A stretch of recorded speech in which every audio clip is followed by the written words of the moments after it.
Hi, my name is Alex Hengstifer, and I manage the geological collections at Scripps Institution of Oceanography in La Jolla, California. And today I want to demonstrate how MARS works. MARS is the middleware for assisting the registration of samples.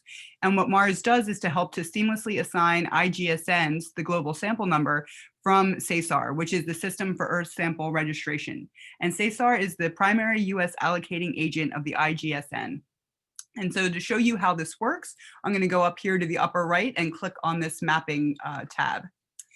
Okay, so we need to select a couple of files to make this work. The first is a mapping file. And so this is a file that actually maps my physical sample metadata to the metadata format required by SESAR to obtain IGSNs. And this is a JavaScript file. And I'm going to talk a little bit more about what this looks like in the next step.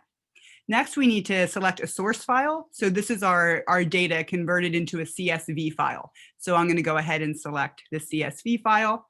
And then I can, when I'm happy with the files that I've selected, I can proceed to mapping.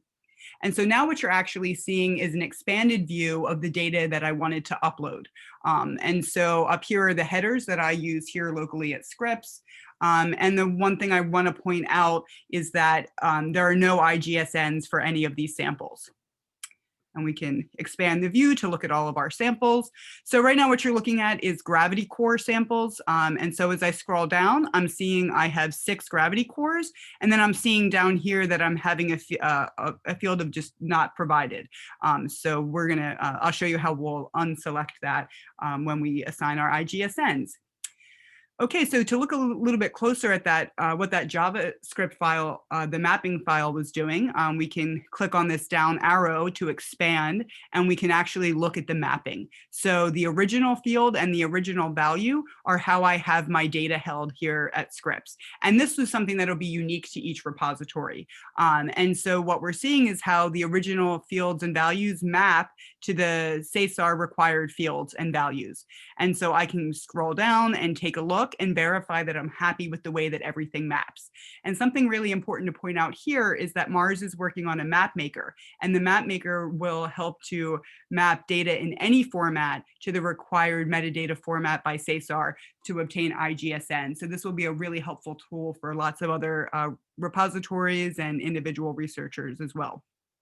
So I can scroll down, look at all my mapping, and when I'm happy with this, I can move on and we can go ahead and now I'll show you how we get our IGSNs. So I'm going to scroll back up and I'm going to collapse this field. Okay, so I can go ahead and select all of these. So you can see now all of the samples are highlighted, but I want to unselect this one at the bottom since it's not an actual sample. So I have my 6 gravity cores now selected.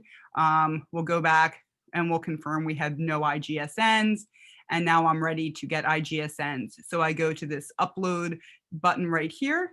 And then in a few seconds, we should get our IGSNs from SESAR. So let's scroll over. And there they are. So here at Scripps, we use the SIO namescape, and then we have a randomized numbers and letters for the rest of our IGSN. So there we have all of our gravity cores now have an IGSN. And so this is something where MARS is speaking directly with SESAR. So now these samples are officially registered with SESAR, and you're good to go with your IGSNs. Okay, well, thank you so much. I appreciate your time, and I hope you all stay well.